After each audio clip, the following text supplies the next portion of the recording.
সুপ্রিয় শিক্ষার্থী, আসসালামু আলাইকুম। আরিফস একাডেমির পক্ষ থেকে তোমাদেরকে জানাই শুভেচ্ছা। আশা করি তোমরা ভালো আছো এবং সুস্থ আছো। তো আজকে আমি তোমাদের গণিত বইয়ের পৃষ্ঠা নম্বর ৬২ এর ৪, ৫ এবং ৬, ৭, ঠিক আছে, ৪টি ৪, ৫, ৬, ৭ এই ৪টি অঙ্ক সমাধান করে দিব, ঠিক আছে। তাহলে এগুলো লিখিত অঙ্ক, তাই না? তাহলে এগুলো আমাদেরকে লিখে লিখে সমাধান করতে হবে, ঠিক আছে। তাহলে চলো শুরু করা যাক। তো ৪ নাম্বারটা প্রথমে শুরু করি।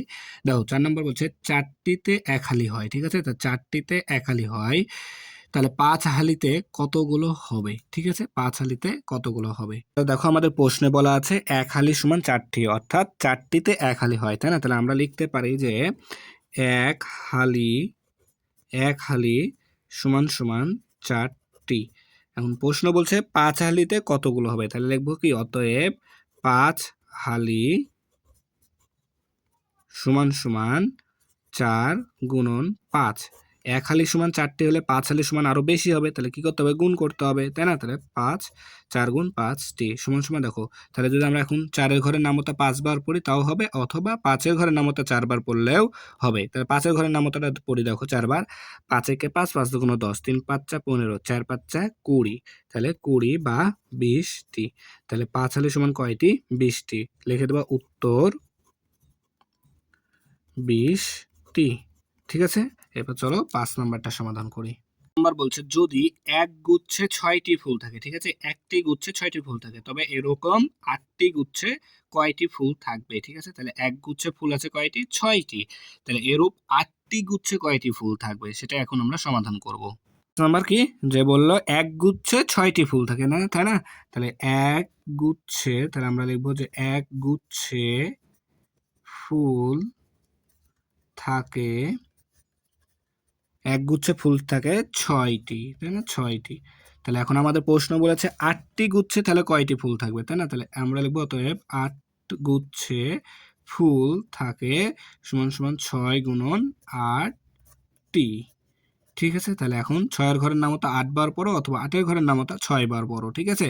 তাহলে আমি ৮-এর ঘরেরটা পড়ি ৬ বার, তাহলে কিন্তু তাড়াতাড়ি হয়ে যাবে। তাহলে ৮ একে ৮, ৮ দুগুণ ১৬, ৩ আষ্টে ২৪, ৪ আষ্টে ৩২, ৫ আষ্টে ৪০, ৬ আষ্টে ৪৮, ৬ আষ্টে ৪৮, ঠিক আছে। তাহলে ৪৮টি। এগুলো অঙ্ক করতে কিন্তু আমাদের নামতা মুখস্থ থাকা লাগবে, কিন্তু আমি প্রথম ক্লাসেও একবার তোমাদেরকে বলেছিলাম যে আমাদের নামতাটা মুখস্থ রাখতে হবে। তাহলে উত্তর ৪৮টি, তাই না? খুবই সহজ অঙ্ক কিন্তু। ৬ নাম্বারটা তো বলছে তাসকিয়া প্রতিদিন ৪ ঘন্টা করে বই পড়ে, ঠিক আছে। তাসকিয়া প্রতিদিন মানে একদিনে ৪ ঘন্টা বই পড়ে, তাহলে এক সপ্তাহে সে কত ঘন্টা বই পড়বে, ঠিক আছে। এক সপ্তাহে কত ঘন্টা বই পড়বে।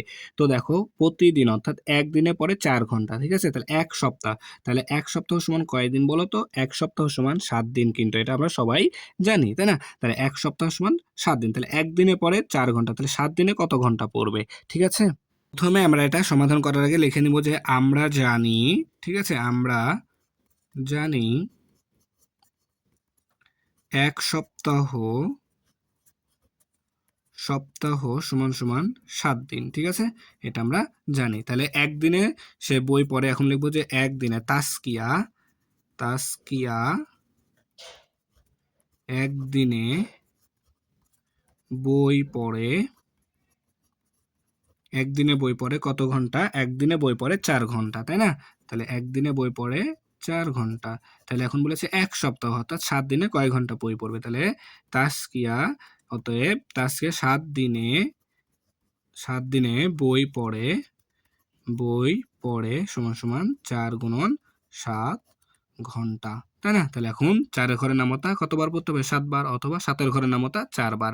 তাহলে ৭-এর ঘরটা পড়ি, দেখো ৭ একে ৭, ৭ দুগুণ ১৪, ৩ ৭ ২১, ৪ ৭ ২৮, তাই না, ২৮ ঘন্টা, ২৮ ঘন্টা। তাহলে উত্তর ২৮ ঘন্টা। তাহলে তাসকিয়া ৭ দিনে ২৮ ঘন্টা বই পড়ে, তাই না? তাহলে এবার ৭ নাম্বারটা সমাধান করি, চলো। ৭ নাম্বারটা বলছে কি, এক দিস্তা কাগজে ২৪টা থাকে, ঠিক আছে। তাহলে এক দিস্তা কাগজে ২৪টা থাকে, তাহলে ১২ দিস্তায় কতটা কাগজ থাকবে, ঠিক আছে। তাহলে ১২ দিস্তায় কত কাগজ তা থাকবে সেটা আমাদেরকে বের করতে হবে। এখন আমাদের এক দিস্তায় তা থাকে কত, ২৪টা থাকে, তাই না। এক দিস্তা কাগজে, তাহলে লিখবো এক দিস্তা কাগজে কাগজে কাগজে তা থাকে, তাই না? তাহলে 24টা থাকে কাগজে সমান সমান 24টা। 1 দিস্তা কাগজ সমান সমান কি কাগজ লিখবো এখানে, তাহলে সুবিধা হয়, একটু ভালো লাগবে শুনতে, তাই না? তাহলে 1 দিস্তা কাগজ সমান সমান 24টা। তাহলে এখন আমাদের প্রশ্ন বলেছে 12 দিস্তায় কতটা কাগজ থাকবে? তাহলে আমরা এখন লিখবো অতএব 12 দিস্তা কাগজ। তাহলে দেখো 1 দিস্তায় যদি 24টা থাকে তাহলে 12 দিস্তা আরো বেশি থাকবে, তাহলে এটাও গুণ করতে হবে। তাহলে 24 গুণন 12 টা, ঠিক আছে? তাহলে এখন এটা আমাদেরকে গুণ করতে হবে। দেখো আমরা এখানে 24-এর ঘরে নামতা কেউ পারি না, তাই না? তাহলে আমরা এটাকে গুণ করব, ঠিক আছে? তো এখানে আমি গুণ করছি, দেখো 24 গুণন 12, ঠিক আছে? তাহলে প্রথমে কি করতে হবে, এই 4-কে এই 2 দ্বারা গুণ করতে হবে, তাই না? তাহলে 4 দুগুণ 8, তাই না? আবার এই 2-কে এই 2 দ্বারা গুণ করতে হবে, তাহলে 2 দুগুণ 4, ঠিক আছে? একটা অঙ্কের কাছে গুণ করলাম, তাই এখানে একটা শূন্য নিয়ে নেব। তারপর দেখো এই 4-কে আবার এই 1 দ্বারা গুণ করতে হবে, তাহলে 4 1-কে 4, ঠিক আছে? এরপরে এই 2-কে আবার কি এই 1 দ্বারা গুণ করতে হবে, তাহলে 2 1-কে 2। তাহলে দেখো এখন কি গুণ করা শেষ, আমাদেরকে যোগ করতে হয়, তাই না? তাহলে এখন যদি আমি এখানে যোগ করি, দেখো 8 আর 0 যোগ করলে 8 হয়, 4 আর 4 যোগ করলে হয় 8, আর এই 2 এখানে থেকে গেল, তাহলে 288 টা। তাহলে 288 টা। তাহলে 12 দিস্তা কাগজ সমান সমান 288 টা। তাহলে এখানে আমরা উত্তর লিখে দেবো যে উত্তর 288 টা, তাই না? তাহলে দেখো 5 4 5 6 7 নম্বর অঙ্ক কিন্তু খুবই সহজে আমরা করে ফেলতে পারলাম কিন্তু, ঠিক আছে না? আশা করি তোমরা অঙ্ক 4টা বুঝতে পেরেছো, ঠিক আছে? তাহলে আজকে এই পর্যন্তই। ভিডিওটি ভালো লাগলে অবশ্যই লাইক কমেন্ট শেয়ার করতে ভুলবে না, এবং পরবর্তী ভিডিও সবার আগে পেতে আমাদের চ্যানেলটি সাবস্ক্রাইব করে রাখো। আল্লাহ হাফেজ, আসসালামু আলাইকুম ওয়া রাহমাতুল্লাহ।